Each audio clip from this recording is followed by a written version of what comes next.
Eu quero compartilhar com você uma palavra que Deus me deu nessa semana. Essa palavra está baseada no livro do profeta Abacuque. Esse texto, ele diz respeito a um tema muito simples, muito interessante. Ainda que. E aí nós paramos para pensar e Deus me levou a uma reflexão muito simples. Porque estar no Evangelho não é só vitória e só bênção. Você ser de Jesus Cristo não significa que você vai sempre alcançar a vitória. Jesus disse certa vez: no mundo tereis aflições. Não falou nada de novo, Jesus não trouxe nenhuma grande novidade, não foi nada que pudesse impactar. Talvez o incrédulo poderia dizer assim: ah, mas que grande novidade, no mundo passareis aflições. Lógico, no mundo a gente vai passar por aflições, a gente vai passar por pressões, por adversidades, por lutas. Jesus não falou nada demais, que tem isso a acrescentar. Só que Jesus não parou ali. O mundo para ali, o homem sem Jesus para ali. No mundo tereis aflições. Quantas lutas nós temos, quantas lutas na família, na saúde, nas finanças, no trabalho, quantas pressões que vêm sobre nós que tendem a derrubar a gente. São muitas coisas, muitas palavras às vezes contrárias, muitas decepções do passado. Então Jesus não disse nada de anormal. Mas ali tem uma vírgula, e nessa vírgula ele vai continuar, que aí vem a chave, o segredo da vida cristã, porque ele vai dizer assim: mas tende bom ânimo, porque eu venci o mundo. Amém? Então diga bem forte assim: se Jesus venceu, é porque eu vou vencer também. Essa é a grande mensagem do Evangelho. A mensagem é que nós podemos passar pelos problemas, pelas lutas, pelas adversidades, mas nós temos uma certeza de que no final nós vamos vencer. Amém? Por isso que esse tema dessa palavra, ele falou muito comigo primeiramente. Porque Deus me levou a pensar que as pessoas vitoriosas não são aquelas que estão imunes aos problemas e às lutas. As pessoas vitoriosas são aquelas que passam pelas lutas, passam pelos desafios, passam pelas provações e no final alcançam a vitória. Essas são as pessoas vencedoras, porque a luta e a prova, ela sempre vai preceder a tua vitória. Nunca existirá vitória se você não tiver uma luta. Por isso que a luta, na verdade, nem toda ela é de mal. Ela tem um lado positivo, porque a luta, ela te ajuda a buscar mais a Deus, a orar mais com Deus, a ler mais a palavra, porque quando as coisas vão tudo bem, a gente nem ora como deveria orar. A gente nem busca a Deus como deveria buscar, porque está tudo bem. Agora, quando vê uma luta, a gente corre aos pés do Senhor, a gente busca o Senhor. Então, a luta e a prova, ela não é de todo uma coisa ruim, porque ela nos aproxima de Deus, e a gente vê o sobrenatural de Deus, o milagre de Deus, atuando, nos dando a vitória, e aí nós ficamos muito mais ativos com o Senhor. Amém? Você pode aplaudir ao Senhor? Deus é bom demais. Jesus nos ama tanto que, ainda que aconteçam algumas coisas que vão entristecer o nosso coração, Ele nunca vai te abandonar. Ele nunca vai deixar você sozinho ou sozinha. Ele sempre vai estar do teu lado, te ajudando a vencer as lutas e as provas. Abra sua Bíblia comigo, o livro do profeta Abacuque, capítulo 3, que é o tema dessa mensagem. Abacuque, capítulo 3. 17 e 18, são 2 versos apenas que nos inspiram.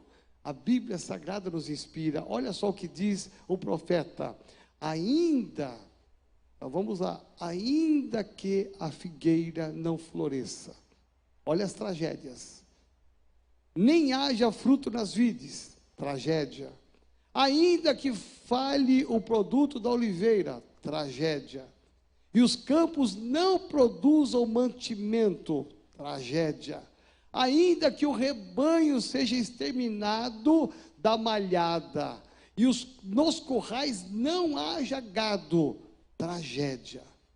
Olha quantas coisas ruins estão acontecendo na vida de uma pessoa, só tragédias. Mesmo assim, olha o que o profeta diz, é uma determinação da sua fé. Todavia, apesar de tudo isto, ainda que aconteça tudo isso, essas tragédias da minha vida, eu me alegrarei no Senhor e exultarei no Deus da minha salvação. Repete bem forte: todavia, eu me alegrarei no Senhor, exultarei no Deus da minha salvação. Aqui vem uma definição de fé, uma percepção muito clara de que alguém que confia no Senhor, que depende do Senhor, que não depende das circunstâncias, que não depende só de buscar a Deus, de exultar a Deus, de estar alegre com Deus, só quando as coisas estão indo bem. Não! O profeta nos leva a uma reflexão de uma fé de um nível muito elevado, de uma fé de gente madura, que ainda que aconteçam as tragédias, vamos pensar em tragédias, ainda que você receba uma notícia, né, a tua empresa está falindo e você será demitido, tragédia.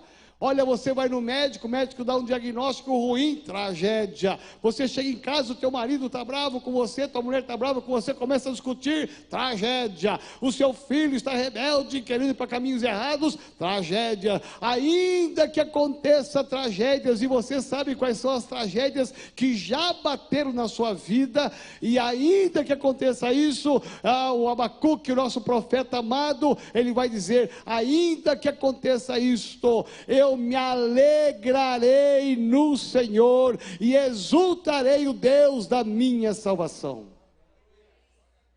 A nossa fé, ela não depende só de coisas boas e coisas que dão certo. Eu estou firmado sobre a rocha que é Jesus, e se as coisas não acontecerem como eu espero, eu não vou ficar magoado com Deus, eu não vou embora da igreja, eu não vou embora da célula, eu vou me alegrar no Senhor, porque ainda que venham as tragédias, a minha fé está firmada sobre a rocha que é Jesus. Isto muda tudo, porque se a gente pensar que eu vou só me alegrar no Senhor quando as coisas estão indo bem, promoção de trabalho, você chegou lá, promoção de trabalho e também promoção de salário, você fala, Deus, o Senhor é muito bom. Chega na igreja, eu vou exultar o Deus da minha salvação, eu vou cantar, eu vou glorificar o Deus da minha salvação, eu vou me alegrar nesse Deus. Ficou fácil. Aí você vai e compra um carro zerinho, novo, estava um carro velho, caindo dos pedaços, Deus te deu uma oportunidade de pegar um carro zero. Aí você vem para a igreja e diz, Senhor, como eu me alegro na presença do Senhor. Você tinha um sonho de uma viagem e Deus te deu essa viagem. Você fala, Deus, como eu me alegro na tua presença. Você estava esperando alguém para se casar e você de repente arrumou essa pessoa, orou, fez o romance real, ficou noivo e está casando. Deus, louvado seja o teu nome, eu vou entrar com louvores na tua presença. Aí ficou fácil. Agora, quando as coisas derem errado, qual é a nossa atitude? Qual é a sua atitude? Como é que você lida com aquilo que dá errado? Você chora, esperneia, grita com Deus, fica bravo com a igreja, com o pastor, como é que você reage? E o profeta vai nos dar umas lições profundas.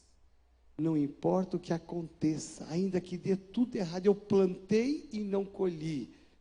Morreu o que eu amava, não importa, mesmo assim eu me alegrarei. Olha só, não é que ele está contando alguma coisa que ele não vive, não, eu vou me alegrar, porque a minha situação de caos, o meu problema hoje, amanhã será vencido. Por isso que eu exulto a Deus.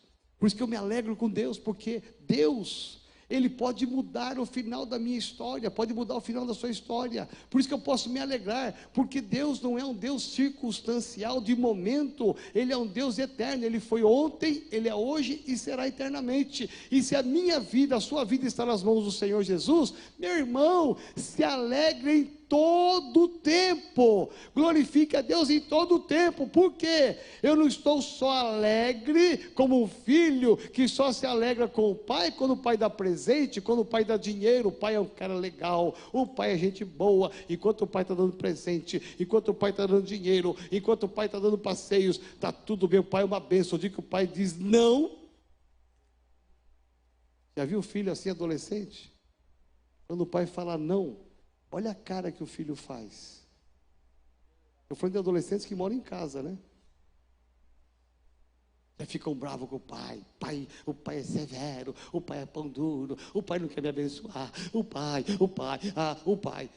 Tem crente assim com Deus, que só se alegra com Deus quando Deus pode dar alguma coisa. E o profeta Abacuque vai nos levar num nível nobre de fé, num nível muito mais excelente de fé. A minha fé não está apenas quando Deus me dá as coisas. A minha fé está em Deus a despeito de qualquer coisa. Veja que aqui mexeu com toda a parte financeira dele. Tudo que ele sonhava foi por água abaixo. Tudo que ele esperava não deu certo, tudo deu errado. Mesmo assim, eu me alegrarei no Senhor, ainda que dê tudo errado. Eu vou me alegrar no Senhor, porque eu sei que se deu errado hoje, amanhã dará certo. E se não der certo amanhã, vai dar certo depois de amanhã. E uma hora, Deus vai se levantar e vai me abençoar. Amém? Esse é o Deus que nós servimos. Agora, de toda a Bíblia, nós começamos a perceber, e eu vejo tantos testemunhos na Bíblia, tantos exemplos na Bíblia de homens que viveram isso. Na Bíblia, Deus não tirou da Bíblia as lutas que os homens passaram para que todo mundo pudesse buscá-lo. Porque se Deus se apresentasse na Bíblia só com os homens que deu tudo certo e tirasse o que deu errado deles, gente, quase que o mundo inteiro estaria aos pés do Senhor. Mas Deus deixou registrado na palavra as lutas que grandes homens e mulheres viveram. Ele deixou registrado e fez questão disso, para que nós soubéssemos que no mundo teremos aflições. Um servo de Deus, uma serva de Deus, pode passar por luta? Pode, mas no final, todos eles venceram. Alguns tiveram mais pressões, mais problemas, outros menos pressões, menos problemas, mas todos eles passaram por lutas. Mas no final a história virou, no final a história mudou, porque Deus entrou em ação. Diga assim bem forte: eu sempre vou me alegrar. E eu falo por mim, olha, quem vê minha vida assim fala, nossa, está tudo bem no apóstolo, a parte financeira dele vai fluindo, né? A vida dele, a família dele. Meu irmão, nem sempre dá certo aquilo que eu planejo, nem sempre dá certo aquilo que eu arquiteto, nem sempre dá frutos onde eu plantei, mas nada tem roubado a minha alegria de estar na presença do Senhor. Nesse momento, por exemplo, meu filho está lá na Alemanha. No caos dessa epidemia mundial, ele está lá, está preso lá.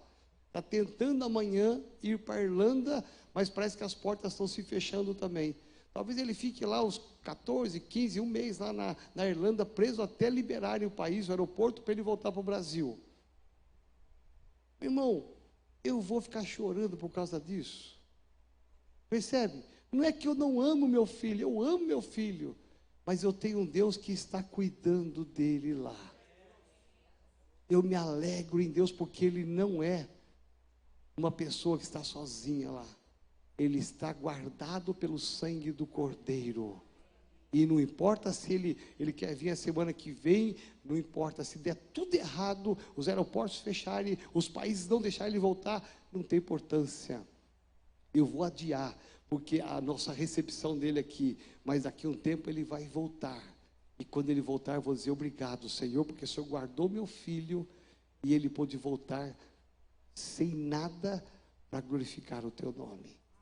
Percebe? Agora, é uma fé que todos nós podemos ter, e que Deus espera que a gente tenha. Olhar para o profeta Abacuque é olhar para um de muitos exemplos na Bíblia que falam de pessoas que passaram lutas, dificuldades, mas que conseguiram vencer. Aí, eu como filho de Deus, eu vou olhar para isso e eu falo assim, olha, quando vier um problema eu vou chorar, eu vou murmurar, vou brigar com Deus? Não, eu me espelho nesses homens. Se eles tiveram essa capacidade de crer, ainda que tudo desse errado, por que é que eu não vou fazer isto?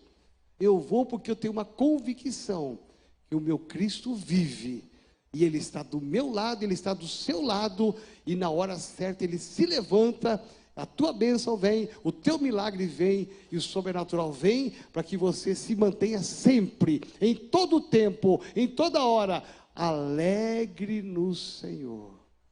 Amém?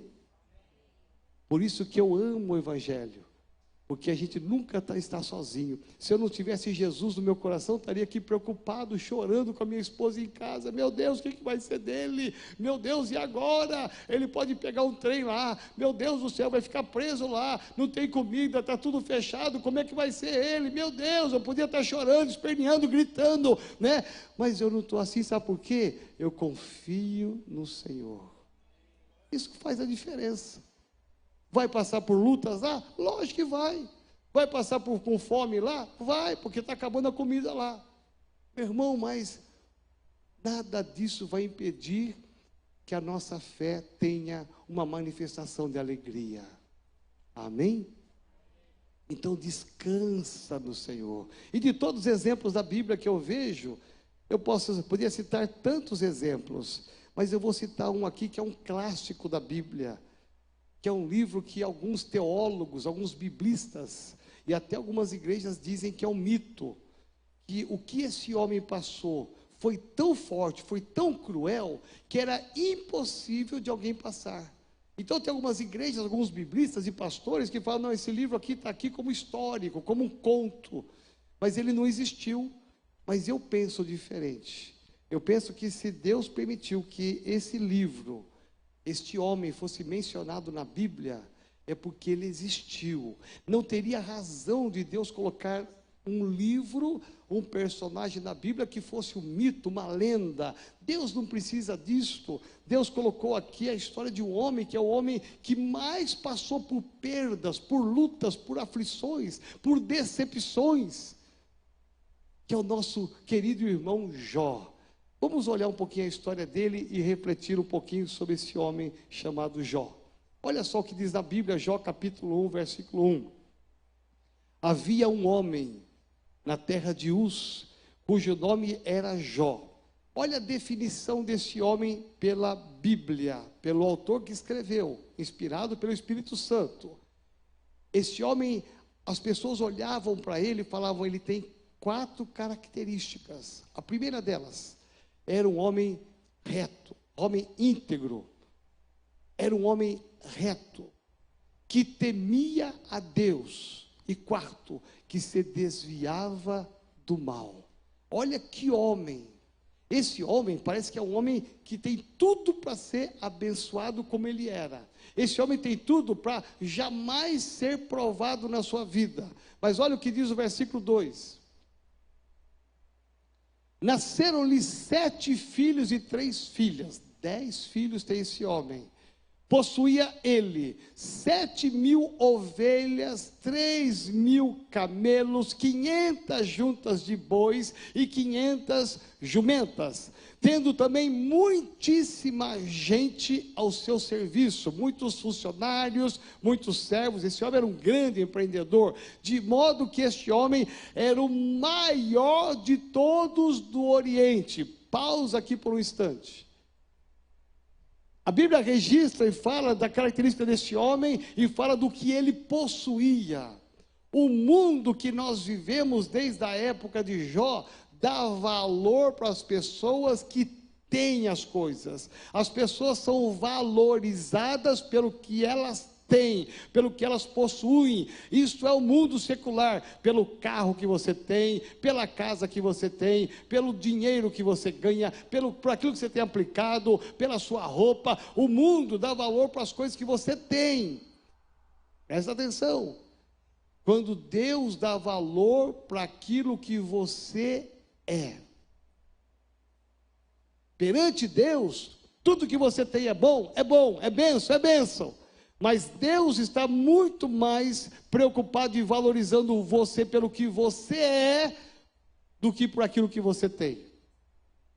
O mundo capitalista, ele inverteu isso, e desde a época de Jó já era assim. As pessoas enxergavam ele era um homem muito rico, era um homem próspero. Vamos trazer para a nossa atualidade, era um homem que tinha dono de uma multinacional, era um homem que tinha muitos funcionários em vários escalões, ele tinha motorista particular, tinha 3, 4, 5 carros importados, caríssimos, na faixa de 400, 500 mil reais. É um homem que tinha muito dinheiro, tinha muitas propriedades no Brasil, em Miami, nas Ilhas Bahamas, em Cancún. Esse homem tinha hotéis espalhados pelo mundo todo. É um homem muito rico. Esse era o nosso Jó atual. Um homem possuidor de muitas coisas. Tinha uma boa esposa, 10 filhos, para gastar todo esse dinheirão que ele tinha. Então, era um homem que tinha muito dinheiro. Tinha muitos servos, muitos empregados. É um homem que tem uma característica muito boa. É esse homem que está sendo e tem tudo isso porque ele foi abençoado por Deus. Ele vai reconhecer que tudo que ele tem, tudo que ele conquistou nesses anos todos, é resultado da fidelidade, da sua vida íntegra, reta. Um homem que temia a Deus. Um homem que teme a Deus, ele é fiel em tudo. Um homem que teme a Deus, ele é próspero. Alguém que teme a palavra, ele é abençoado. E Jó era um homem abençoado por causa disso. Inclusive se desviava do mal. Ou seja, Deus olhou esse homem e viu: esse homem é tudo o que eu quero, é um filho precioso, e como filho precioso eu vou abençoar. E Deus foi dando e foi abençoando esse homem, e ele ficou, e foi o maior do Oriente. Mas olha só o que acontece, por favor. O versículo seguinte: iam os seus filhos à casa uns dos outros, parece ser uma coisa boa, e faziam banquetes cada um por sua vez, e mandavam convidar as suas 3 irmãs para comerem e beberem com eles. Faziam uma farra santa. E sucedia que, tendo decorrido o turno de dias de seus banquetes, enviava Jó e o santificava. Presta atenção num homem, num pai que vê os seus filhos fazendo coisas erradas. Os 10 filhos fazendo coisas erradas. Jó sabia da sua importância perante Deus como sacerdote, e ele se santificava, ele fazia holocaustos para santificar os filhos deles. Olha só, ele levantava de madrugada, ele oferecia holocaustos segundo o número de todos eles, 10 holocaustos por dia, pois dizia Jó: talvez, na inocência dele, ele era muito puro, talvez meus filhos tenham pecado e blasfemado de Deus no seu coração. E assim fazia Jó continuamente. Jó acreditava: a minha família vai se render ainda a Deus, os meus filhos vão se render a Deus. Eles estão hoje no caminho errado, mas um dia eles vão se render ao Senhor. E todo dia, continuamente, esse homem buscava a Deus e se santificava para que os filhos pudessem se achegar a Deus. Parece que está tudo bem, uma família boa, uma família próspera. Aí entra o versículo 6. Ora, chegado o dia em que os filhos de Deus, vieram apresentar-se perante Deus, veio também Satanás entre eles. Aqui começa a história a mudar um pouco o colorido dela. Enquanto os filhos de Deus se aproximaram diante de Deus para adorá-lo, no meio deles entrou Satanás. A gente pensa que Satanás está tão longe, às vezes está tão perto da gente que a gente às vezes não enxerga. Entrou Satanás no meio dos filhos de Deus, e o Senhor perguntou a Satanás, porque Deus viu, não vou nem apontar para ninguém não, né? O pastor está apontando para mim: eu não sou eu não, pastor, misericórdia, né? Então Deus viu que lá no canto tinha Satanás, tinha uma multidão aqui, e Deus viu Satanás, e Deus olhou para Satanás e começou a conversar com ele. Olha só a conversa. Deus perguntou a Satanás: de onde vens? E Satanás respondeu, o diabo fala também, respondeu ao Senhor dizendo, volta um pouquinho só, o 7. De onde vens? E Satanás respondeu ao Senhor dizendo, de rodear a terra e de passear por ela. Presta atenção, de rodear a terra e de passear por ela. Na visão diabólica, demoníaca, o diabo, ele passeia. O fato dele rodear a terra e passear, para ele é uma diversão. Ele está dizendo para Deus, é uma diversão rodear a terra, porque ele está à caça. Ele está à procura de alguém, de um filho de Deus para pegar. Então para ele é uma diversão quando ele pega quando ele pega uma família, quando ele destrói uma família, quando destrói uma vida e gera opressão. O diabo ele brinca com isso, para ele é uma diversão. Olha só, a desgraça, a destruição de uma pessoa, para ele é uma diversão. O Senhor então perguntou, não, volta o 8, por favor. Disse o Senhor a Satanás, notaste porventura o meu servo Jó? Para um pouquinho aqui. Tem uma multidão de filhos de Deus e o diabo está ali. Deus podia ter citado qualquer pessoa. Olha o Manuel, olha a Benedita, olha o João, olha o Márcio, olha o Silvio. Deus podia ter citado qualquer um. Olha o Joel. Deus não citou nenhum. Ele citou Jó. Olha o meu servo Jó. E agora ele vai dar uma definição. Que ninguém há na terra semelhante a ele.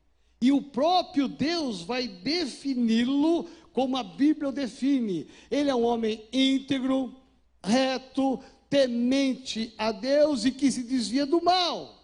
Presta atenção, Deus está reafirmando. Então respondeu Satanás ao Senhor, disse, porventura Jó teme ao Senhor debalde? Não o tens protegido de todo lado a ele?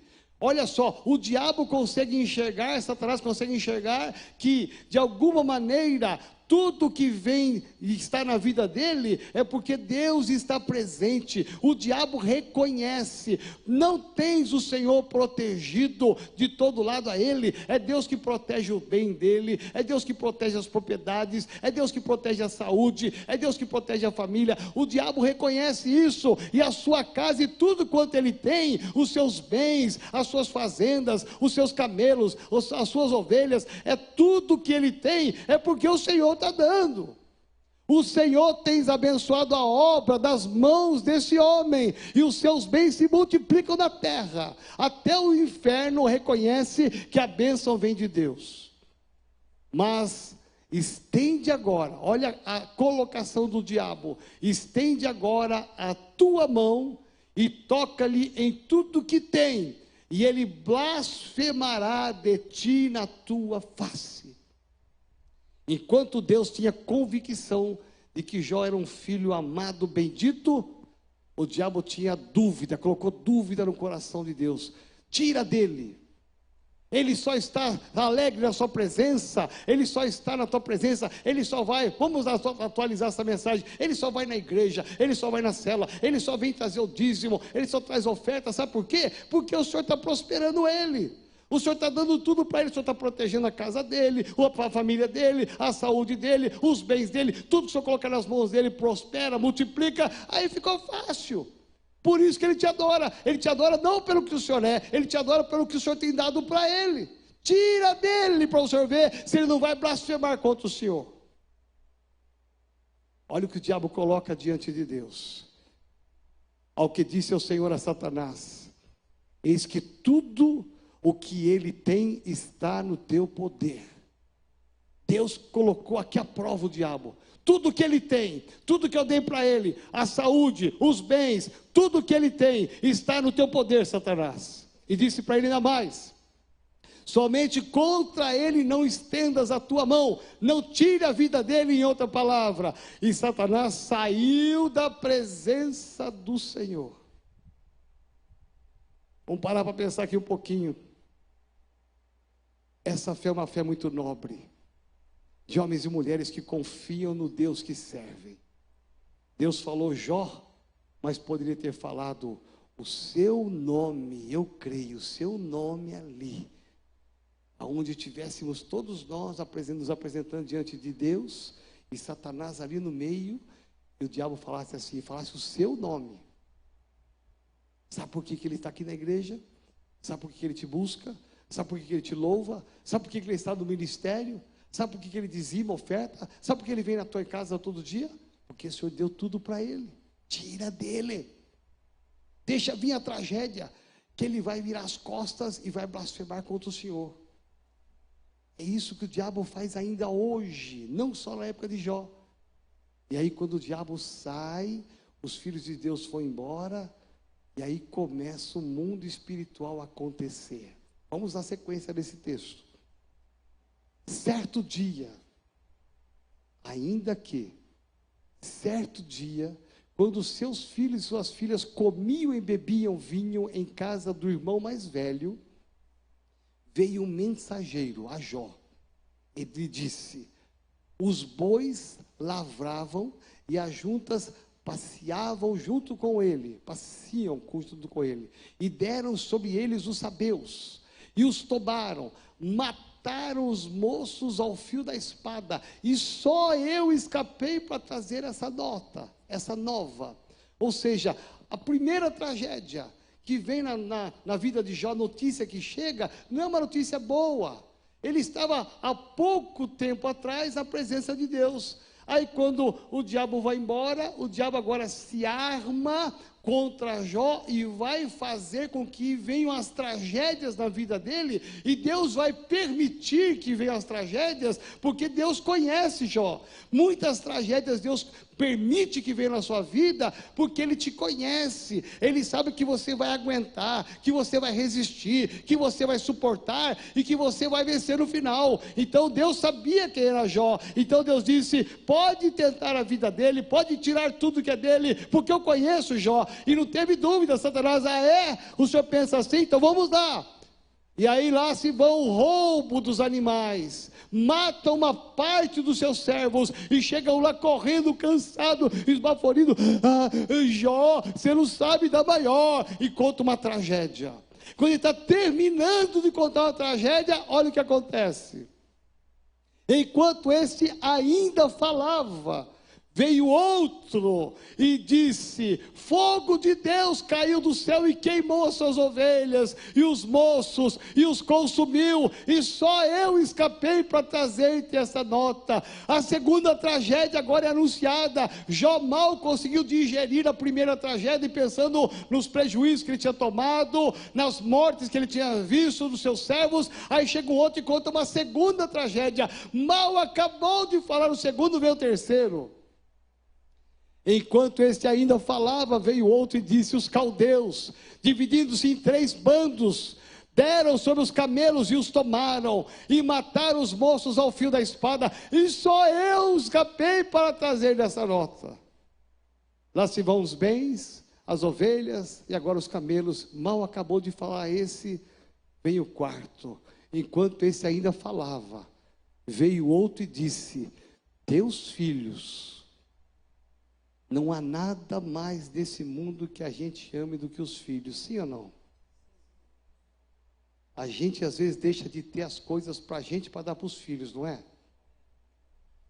Às vezes tem dinheiro para comprar um lanche do McDonald's. Você tem um filho, você fala: meu Deus, o que eu faço? Eu como, não como? Você vai lá, compra e dá para o filho. Vê o filho, nem te ofereceu, nem uma batatinha, Coca-Cola. Você fica com vontade, mas fica feliz, porque o teu filho está feliz. Não é assim com a gente? Meu filho está vivendo coisas que eu nunca vivi na minha vida, nem sonhei. Ele está podendo fazer coisas que eu nunca pude, mas eu me alegro, porque é meu filho. A coisa que a gente mais ama é o filho. Hoje à tarde aqui estava o terceiro filho do Sérgio. Terceiro, ele tem sonho de ter 4. 14 dias estava com o nenenzinho aqui sentado, numa cestinha linda, chamado José. Coisa mais linda. Gente, se olha aquela criancinha e fala, como é que pode sair uma criancinha perfeita desta barriga da mãe? Que coisa linda. Cercado de amor, vai crescer cercado de amor como são os outros. O diabo mexeu nos bois, nos camelos, nas ovelhas. Jó só ouvindo, está de choque. O diabo pensou, eu vou intensificar minha luta contra ele. Eu vou apertar um pouco mais. Se ele não se tocou do que ele perdeu, dos seus servos, dos seus animais, eu vou pegar os filhos dele. E agora os filhos são mortos. 10 filhos que ele amava morreram. Agora sobrou ele e a mulher. Olha só. Pode passar o versículo 19. Eis que sobreveio um grande vento de além do deserto, deu nos 4 cantos da casa. A casa onde estavam reunidos seus filhos, ela de sorte que caiu e eles morreram. E só eu escapei para trazer essa nova. Versículo 20. Então Jó vai ter atitudes. Para um pouquinho e olha para mim agora. Eu não sei como é que você enfrentaria essa sucessão de tragédias. Uma sucessão de notícias ruins. Eu sempre digo que notícia ruim, ela é igual ao urubu. Já viu urubu? O urubu nunca anda sozinho, só de bando. Notícia ruim é assim, igual urubu. Você vem uma, se prepara que vai vir 2, 3, se prepara, já fica preparado. É o urubu que está batendo. Imagina só, como é que você reagiria? Imagina o que está no coração desse homem, Jó. Um homem que pode estar num conflito dentro dele, porque ele podia estar pensando, eu sou um homem íntegro, não faço nada de errado, eu sou um homem reto, não faço nada que é torto, eu sou um homem que teme a Deus. Ele era com certeza dizimista, ofertante, fazia holocaustos, sacrifícios, era um homem zeloso da lei de Deus, da lei de Moisés. É um homem que se desviava do mal, não posso ver o mal que eu saio fora, não quero nem ver o mal, eu quero ficar longe do mal. Talvez ele tivesse na cabeça dele pensando tudo isso, como é que o Senhor fez isso comigo? Tem tanta gente pior do que eu, tem crente pior do que eu, tem crente com muito mais problema do que eu, como é que o Senhor fez isso comigo? Ele podia estar dentro dele fervilhando, e cada notícia parece que ia aumentando a sua força, o seu temperamento sendo acentuado, e de repente esse homem é tomado de 4 grandes notícias mortais, ruins. Do dia para a noite ele perdeu tudo que ele construiu, do dia para a noite perdeu seus filhos, uma tragédia. Como é que você reagiria? A Bíblia diz que esse homem, possivelmente, eu quero entender que ele estava sentado. Vou sentar aqui um pouquinho só. Pregar 3 cultos não é uma coisa tão fácil, viu, gente? Mas Jó devia estar assim sentado, talvez numa cadeira. Sabe aquela cadeira do papai? Que é um homem rico. Talvez até aquela cadeira de massagem, sabe? Faz massagem. Ele estava lá sentado, de repente, numa boa. As empresas estão indo bem, os negócios estão indo bem, a família está indo bem, o gado está indo bem, os servos dele servindo uma limonada, uma laranjada, uma água de coco, está tudo muito bom. De repente,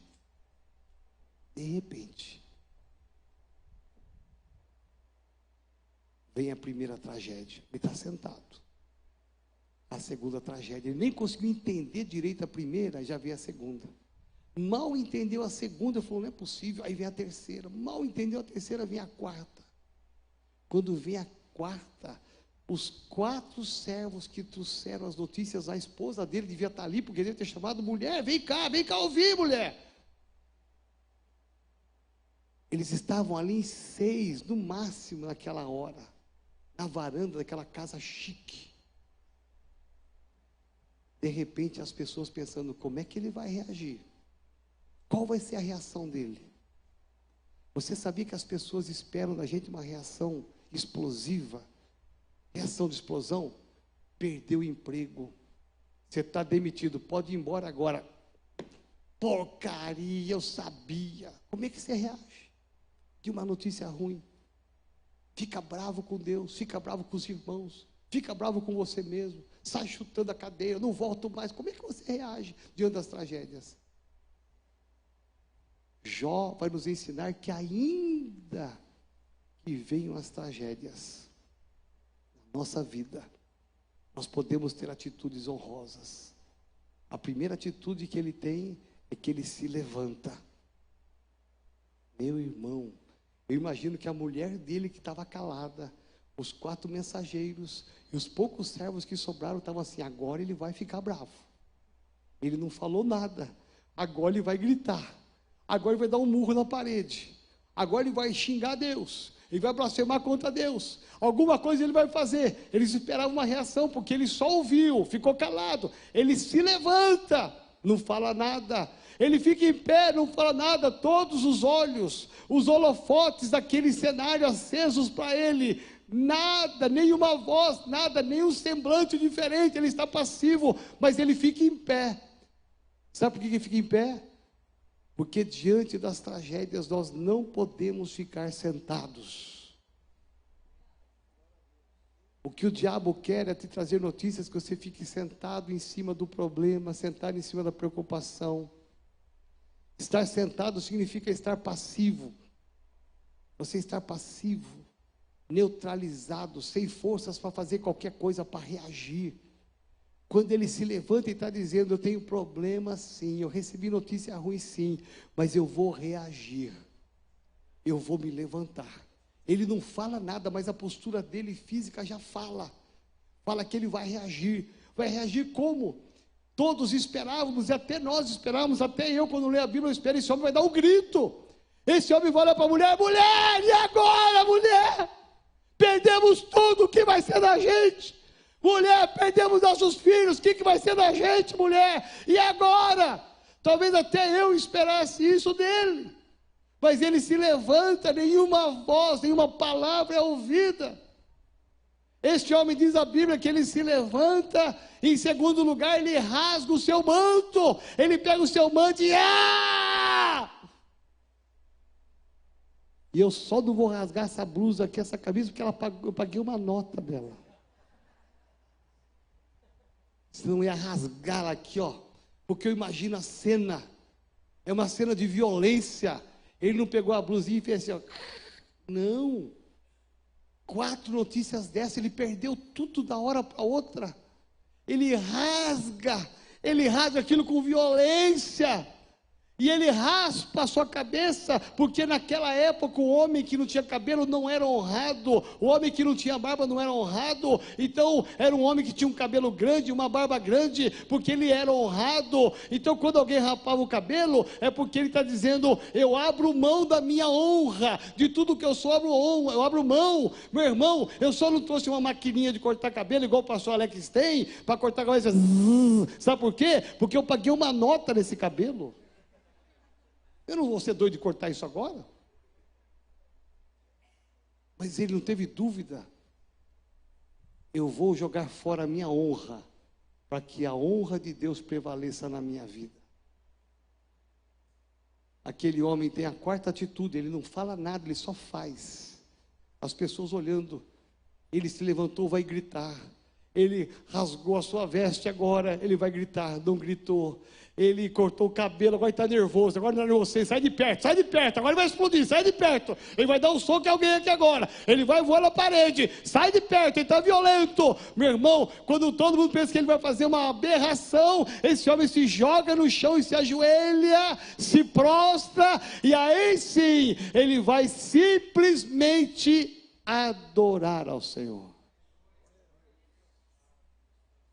Você vê o nível de elevado de fé de um homem de Deus. Aí você pensa que parou nisso. Esse homem começa a adorar ao Senhor. Eu imagino que se ele fosse um levita, como o pastor Felipe da Costa aí, e tantos outros aqui, ele ia pegar um microfone com um telão de LED, um overhead e uma fumaça, e ao Senhor Deus é grande, ia cantar canções maravilhosas e adorar o Senhor. Aí todo mundo ia ficar em crise: mas como assim esse homem recebeu 4 mensagens ruins, está adorando, está louvando? Que homem é este? Ele ainda está adorando a Deus que permitiu que ele perdesse tudo. É isso que já está dizendo. Eu amo a Deus a despeito do que Ele me dá. Se Ele me deu, Ele deu. Se Ele tirou, tirou. Porque se Deus tirou, Ele sabe por quê. E mais na frente Ele vai voltar a dar de novo. Eu tenho confiança em Deus. Por isso que eu adoro a Deus. Ele adorava a Deus não por aquilo que Deus dava para ele, mas por aquilo que Deus é. Isso faz toda a diferença. Vida cristã madura é vida cristã de excelência, que não adora a Deus só quando as coisas vão bem.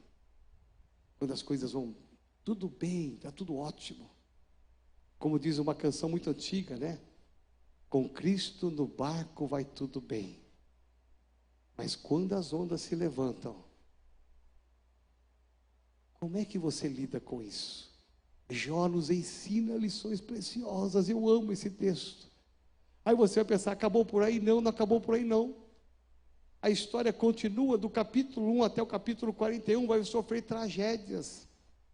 A Bíblia não fala o tempo que aconteceu, quantos anos levou, se levou meses ou anos, não fala a Bíblia. Mas houve uma sucessão de tragédias ainda. Os amigos de Jó ficaram indignados com ele. Eram amigos íntimos, se voltaram contra ele. Começaram a questionar, pediram para que ele blasfemasse contra Deus. Eles começaram a agredir Jó com palavras. E você vai ver quantos amigos que viraram inimigos de Jó por causa da atitude dele. Até a própria mulher dele, que era a que ele mais amava, só sobrou ela agora. Até a mulher dele disse: Jó, pelo amor de Deus, olha o que está fazendo, você está adorando a Deus, não é possível, você não está entendendo, nós perdemos tudo, perdemos até nossos filhos, tudo acabou, e você continua adorando a Deus, blasfema contra esse Deus. Até a mulher dele incentivou ele a fazer isso. E eu imagino que o diabo estava lá todo feliz à beça, dizendo: está vendo Deus? Ele não vai aguentar, ele não vai aguentar. Aí de repente, quando Jó está passando por tudo, ele é cometido de cânceres, de úlceras, de tumores. Aquele homem tinha tumores expostos no seu corpo, de feridas, que ele tinha que pegar caco de telha na época, e ele raspava porque coçava, aquilo estava infeccionado, ele coçava e coçava, tudo cheio de tumores, de feridas expostas. Aquele homem estava talvez até cheirando mal, e as pessoas diziam: amaldiçoa Deus, olha só, você vai morrer, olha o seu final, você está cometido de muitas tragédias, Jó. Mas no capítulo 42, o livro vai se encerrar com uma cena linda e maravilhosa. Capítulo 42, Deus vai olhar e vai encontrar Jó, cheio de feridas, ajoelhado e orando, não por ele não está pedindo os bens, não está pedindo filhos, não está pedindo saúde para ele. A Bíblia diz que Deus encontra Jó orando pela salvação dos seus amigos. Aí Deus olhou para Jó, olhou para o diabo e disse: você perdeu, meu filho ganhou, e por ele ter suportado todas as coisas, eu vou dar para você o dobro do que você tinha. E a Bíblia diz que ele teve uma saúde plena. Ele teve, lá tem o registro, no capítulo 42, depois se você ler na sua casa, tem lá o número de camelos, o número de bois, de ovelhas e de filhos, tem até o nome dos filhos. Deus deu a ele o dobro, porção dobrada para quem suporta e para quem resiste. Amém? Fica de pé no seu lugar, quero orar com você. Em nome de Jesus, feche seus olhos aí no seu lugar, põe a mão no seu coração. Como nós aprendemos a lição? Ainda que dê tudo errado, ainda que não dê nada certo na nossa vida, ainda que as coisas fracassem, ainda que os nossos sonhos caiam por terra, ainda que tudo que você planejou não deu certo, ainda assim, adore ao Senhor. Ele vai mudar o final da sua história. Ele tem o poder para mudar o final da sua história. A experiência que Jó viveu é a experiência que você deve viver. Não importa o tamanho da luta, não importa o tamanho da provação, não importa o volume, a intensidade dos problemas, o nosso Deus está acima de tudo isto.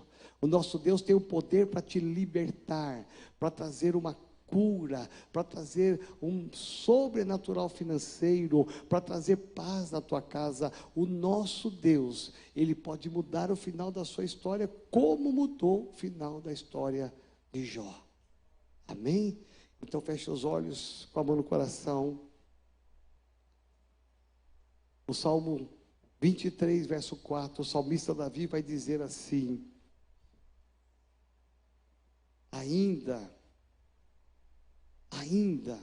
olha só, ainda que eu ande, ainda que eu tenha que passar pelo vale da sombra da morte, por situações terríveis, eu não vou temer mal nenhum, porque o Senhor está comigo.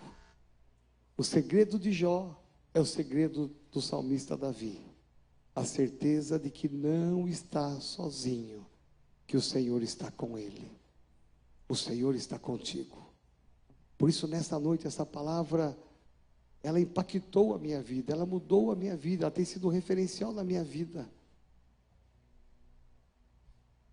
Eu faço das palavras do Abacuque as minhas palavras. Eu quero que você faça das palavras do Abacuque as suas palavras. Ainda que venha todas as tragédias, ainda que venha tudo isso, eu me alegrarei no Senhor e exultarei o Deus da minha salvação. Mas se você entrou aqui hoje trazendo uma sucessão de derrotas, ou talvez uma única derrota, talvez uma única notícia ruim, pastor, ainda bem que eu só tenho uma. Jó teve 4 notícias ruins, eu só tenho uma. Mas se você entrou aqui trazendo uma luta, um problema, e você entrou se sentindo tão frágil, talvez tão sozinho, talvez você entrou aqui trazendo uma dor, uma angústia, Deus já te esperava aqui na porta dessa igreja, para te dizer: eu posso mudar o final da sua história. E se você tem uma causa que você está lutando, e muitas vezes você até pensou em desistir dessa causa, eu quero te convidar a você sair do seu lugar, e nós temos a mesma atitude que já teve, nos prostrarmos, nos ajoelharmos aqui no altar do Senhor, e dizer: Senhor, cuida de mim, cuida dessa causa, traz a tua cura na minha vida, traz a tua cura no meu casamento, traz a sua prosperidade nas minhas finanças. Se você entrou precisando dessa oração, corre aqui para esse altar, venha para esse altar. Jó nos ensina que são atitudes, as atitudes podem mudar, e Jó mostrou que tinha uma atitude de dependência. Eu preciso do Senhor, eu me prostro no teu altar. Como está teu casamento? Como estão tuas finanças? Como está a tua saúde? Corre para esse altar e se coloque na presença do Senhor e diga para Ele agora qual é o tamanho da sua luta, qual é o tamanho do seu problema, porque Ele pode mudar, Ele tem poder para mudar. Ele quer mudar de dentro para fora, de dentro para fora. As atitudes mostram que não é de fora para dentro, mas é de dentro para fora. A postura física dele mostra o que está no interior dele. É de dentro para fora. Qual é a tua causa? Qual é a tua dor? Qual é a tua luta? Jó se colocou como intercessor para fazer holocaustos pelos seus filhos. Talvez tenhamos pais aqui que precisam hoje vir nesse altar e orar pelos seus filhos.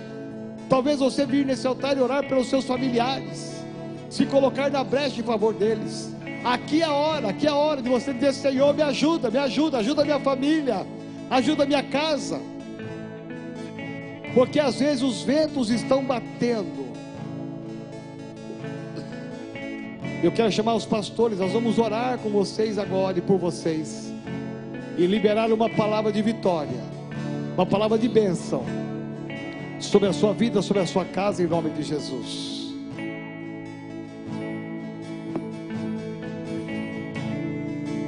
Venha ao altar, se renda aos braços de Deus Pai. Perdão foi comprado com sangue santo de Jesus. Ó, venha ao altar, se renda aos braços de Deus Pai. Perdão foi comprado com sangue santo de Jesus.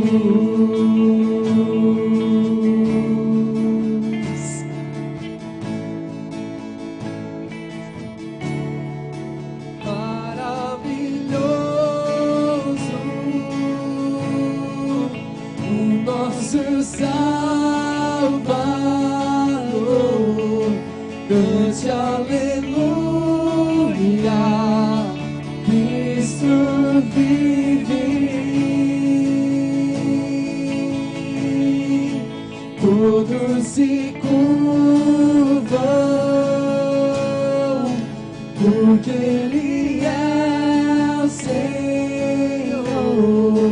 Cante aleluia, Cristo vive.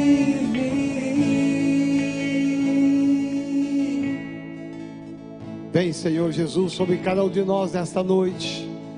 Ah, Senhor, nós te adoramos, não por aquilo que o Senhor pode nos dar e nos oferecer, muito mais, ó Pai, nós te adoramos pelo que o Senhor é. Nós te adoramos pelo teu amor, pela tua graça, pela tua presença. Te louvamos, ó Deus, pela tua salvação.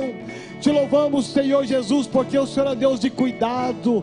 Por isso, Pai, nós nos rendemos a Ti nesta noite e clamamos em nome de Jesus de Nazaré, que Tu venhas com poder, com graça, em nome de Jesus, sobre cada vida aqui nesse altar, cada vida aqui nessa igreja. Levanta sobre nós, ó Pai, o Espírito inabalável.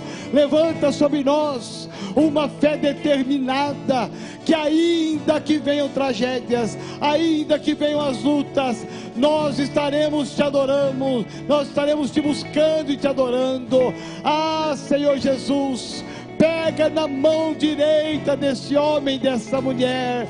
Senhor, ajuda a passar pelo vale da sombra da morte.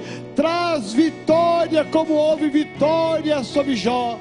Eu profetizo e eu libero sobre cada vida, cada causa, cada pedido, a vitória do Senhor, a excelência do Senhor, em nome de Jesus de Nazaré. Amém, Senhor, amém. Fica de pé no seu lugar. Aí você vai dizer assim: Senhor Jesus, nesta noite eu coloco a minha total dependência de Ti, e eu declaro que o meu coração é Teu, a minha vida é Tua, e que eu vou esperar com paciência, porque a minha bênção, ela já foi selada, em nome de Jesus, amém.